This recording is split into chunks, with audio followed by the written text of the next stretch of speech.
तो आगे की स्टोरी वहीं से शुरू होती है जहां पर खत्म हुई थी। लाल जंगल ट्राइब के वहां से वापस चले जाने के बाद मास्टर उन्हें पीछे से देखते हुए बोलता है, हालांकि मैंने उनके अनुरोध को अस्वीकार कर दिया, लेकिन मुझे उतना बुरा नहीं लग रहा है, शायद इसलिए क्योंकि उन्हें इससे कोई दिक्कत नहीं है। तो चू बोलता है, मैंने उनसे कहा है कि चिंता ना करे क्योंकि हम उनकी मदद करेंगे। जो सुनता हुआ मास्टर बोलता है, क्या तुमने ऐसा बोला है? जिस पर कि चू उसे बताता है, लाल जंगल ट्राइब को रॉक ट्राइब के जरिए सताया जा रहा है, तो हमें कमजोरों की मदद करनी चाहिए। मास्टर जिसको कि सुनता हुआ बहुत ही ज्यादा गुस्सा हो गया होता है और चू पर चिल्लाते हुए बोलता है, तुम बेवकूफ कहेंगे, तुम्हारी हिम्मत कैसे हुई अपने फादर के खिलाफ जाकर इतनी जरूरी चीज पर अपने फैसले को लेने के? चू जिस पर कि बोलता है, सरदार की मौत मेरी गलती से हुई थी, मैंने जानबूझकर उसे उकसाया था। तो मास्टर बोलता है, क्या पर क्यों? चू बताता है, वो इसलिए क्योंकि मैं उसे एक भी हिट नहीं कर पाया था, तो मैंने सोचा कि अगर मैं उसे उकसा देता हूँ तो एक ओपनिंग को ढूंढ पाऊंगा, और अंत में ऐसा हुआ भी, मैं उस पर हिट करने में कामयाब रहा। लेकिन बेशक मैंने ऐसा कभी भी नहीं सोचा था कि वह अपने शॉट को बाहर निकाल लेगा। उसकी इस तरह की बातों को सुनता हुआ मास्टर बोलता है, तुम बेवकूफ कहीं के, मैं यहाँ पर सोच रहा था कि आखिरकार सरदार तुम पर अटैक क्यों कर रहा था। चू जिस पर कि काफी कुछ बोलता है, लेकिन यार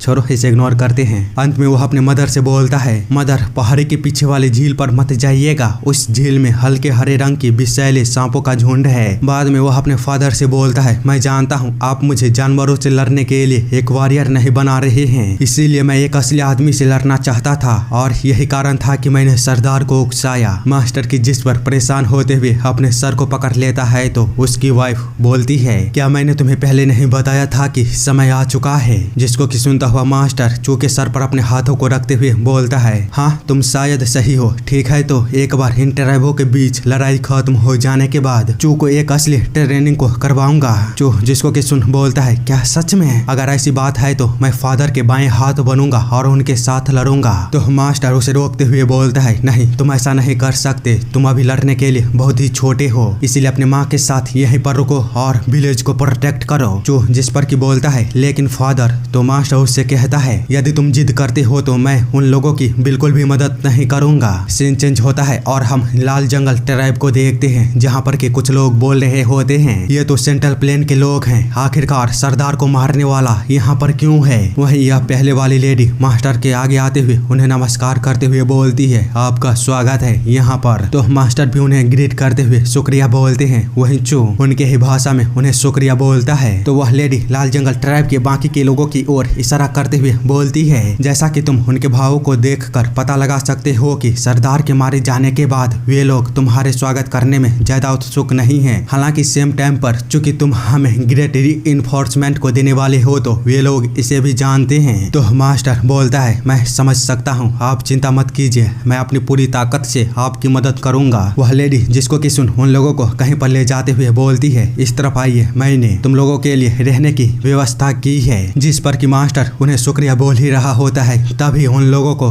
कुछ सुनाई देता है जो कि जंगल के उस तरफ से आ रही होती है। उस आवाज को सुनता हुआ लाल जंगल ट्राइब के बाकी लोग वे काफी ही ज्यादा घबरा चुके होते हैं। वहीं वह लेडी बताती है, वे ढोल की आवाज है जो सुहान पहाड़ की चोटियों से मैदानी इलाकों की ओर गति का संकेत देते हैं। जब भी रॉक ट्राइब यात्रा करते हैं तो वे इस तरह की चेतावनी को भेजते हैं ताकि वे हमें डरा सके। बाद में वह मास्टर उसकी वाइफ और चू को खाने को देने के बाद वहाँ से जाते हुए बोलती है, अब थोड़ी देर के लिए तुम लोग आराम कर लो, रॉक ट्राइब के साथ जल्द ही युद्ध शुरू होने वाली है। तो मास्टर उससे पूछता है, क्या कोई ऐसा वॉरियर नहीं है जो कि सरदार की भूमिका को निभा सके और ट्राइब को लीड कर सके? वह लेडी जिसको कि सुन बोलती है, गांव में अफवाह चल रही है कि तुम एक मार्शल मास्टर हो, इसीलिए मैंने तुमसे पूछा था, क्या वह अफवाह सच नहीं है? जिस पर कि मास्टर बोलता है, लाल जंगल ट्राइब को लीड ना करने का मेरे पास 3 कारण है। पहला, मैं तुम्हारी भाषा को नहीं समझ सकता, इसीलिए बहुत ही मुश्किल है तुम्हें इंस्ट्रक्शन देना। दूसरा, कभी भी मैंने इससे पहले युद्ध नीति को तैयार नहीं किया है, हालांकि मैं जानता हूं कि लड़ा कैसे जाता है, पर फिर भी मैं इस तरह की लड़ाई के लिए फिट नहीं हूं। इसके अलावा तीसरा और आखिरी कारण, लीडर को अपने साथियों के रिस्पेक्ट को कमांड करना पड़ता है, जिसके लिए मैं बिल्कुल भी वर्दी नहीं हूँ। वह लेडी जिसको कि सुनता हुआ बोलती है, ओह तो तुम ऐसा सोचते हो?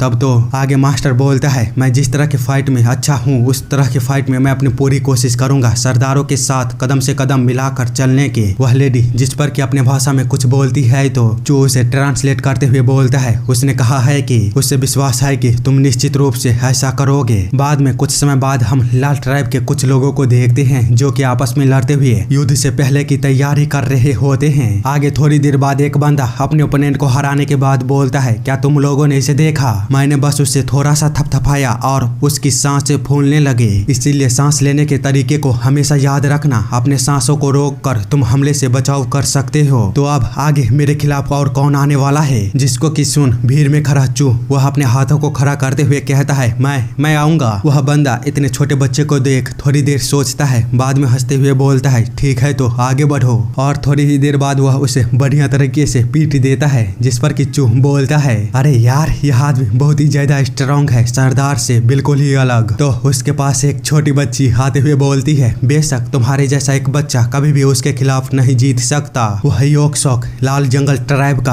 पंचिंग किंग है। जिस पर कि चू बोलता है, आखिरकार तुम हो कौन? जल्दी यहाँ से भागो। इतना बोलते हुए वह दोबारा उस बंदे की ओर भागता है और उस पर अटैक करने की कोशिश करता है, लेकिन चू को दोबारा एक जोरदार पंच लगता है, जिसको कि देखता हुआ ये लोग बोलते हैं, अरे यार यह कितना बोरिंग है। वही वह छोटी बच्ची दोबारा से चू के पास जाने के बाद उससे बोलती है, लाल ट्राइब के पंचिंग किंग के पंच को खाने के बाद इसका स्वाद कैसा था? तो चू बोलता है, मुझे परेशान करना बंद करो और कहीं और पर जाओ। वह छोटी बच्ची जिसको कि सुनता हुआ उसके स्किन से अपने स्किन को कंपेयर करते हुए बोलती है, इंटरेस्टिंग, तुम इतने गोरे कैसे हो? तो चू बोलता है, इंटरेस्टिंग, तुम इतने काले कैसे हो? वह छोटी बच्ची जिसको कि सुन थोड़ी देर के लिए सोच में पड़ जाती है और तुरंत ही उसे एक लात को देते हुए बोलती है, मैं काली नहीं हूँ। चू जिस पर कि उसे एक टपली को देते हुए बोलती है, तुम छोटी चुड़ैल कहेंगे। वह बच्ची जिस पर कि रोना शुरू कर देती है तो सारे लोग उसे देखते हुए बोलते हैं, यह सेंट्रल प्लेन का हरामखोर आखिरकार चीफ की डॉटर को मारने की हिम्मत कैसे की? जिसको कि सुनता हुआ चू घबराते हुए बोलता है, नहीं पहले उसने मुझे मारा था। तो वह बच्ची बताती है, हाँ पर तुमने मेरा मजाक उड़ाया था। जो सुन चू बोलता है, लेकिन शुरुआत तुमने किया था। उसे इस तरह बहस करता हुआ देख वहाँ पर मास्टर आते हुए बोलता है, तुम विराट कहेंगे, तुम्हें क्या लगता है आखिरकार तुम यहाँ पर कर क्या रही हो? मास्टर को वहाँ पर देख चू बोलता है, लेकिन फादर उसने पहले मेरा मजाक उड़ाया था। मास्टर जिस पर की बोलता है, चुप रहो और बकवास करना बंद करो। क्या तुम ही नहीं थे जो चाहता था कि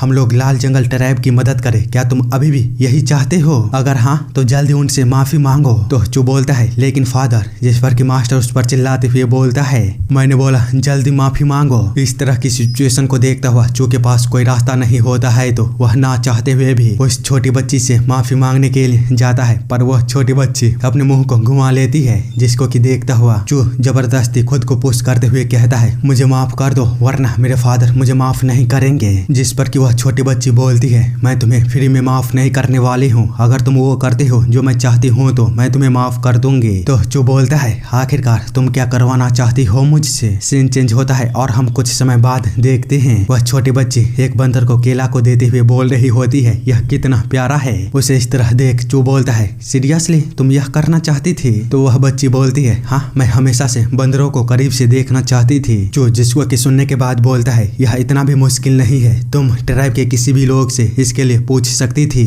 जिस पर कि वह छोटी बच्ची बताती है, यह इतना भी आसान नहीं है क्योंकि मैं चीफ की डॉटर हूँ। अगर मैं उन लोगों से इसके लिए पूछती हूँ तो वे लोग कभी भी मुझे यह करने नहीं देंगे। उसी समय वे लोग देखते हैं सारे बंदर वहाँ से भागना शुरू कर देते हैं, जिसके चलते वे लोग बोलते हैं, आखिरकार उन बंदरों के साथ क्या गलत है, वे इस तरह भाग क्यों रहे हैं? तो चू कुछ चीज को महसूस करता हुआ तुरंत ही उस छोटी बच्ची को पकड़ता है और तुरंत ही जमीन पर लेटाते हुए बोलता है, बिल्कुल ही शांत हो जाओ और जरा सा भी आवाज मत निकालना। हम देखते हैं वहाँ से रॉक ट्राइब के लोग गुजर रहे होते हैं, पर चैप्टर यहीं पर खत्म होती है। आगे की कहानी अगले एपिसोड में। तब तक के लिए आप लोग जल्दी से चैनल को सब्सक्राइब कर दो ताकि अगले एपिसोड 1 घंटे में आए तो तुरंत ही आपके पास पहुंच जाए और आप लोग इसे मिस न कर पाओ। बाकी तब तक के लिए सब अपना ध्यान रखो।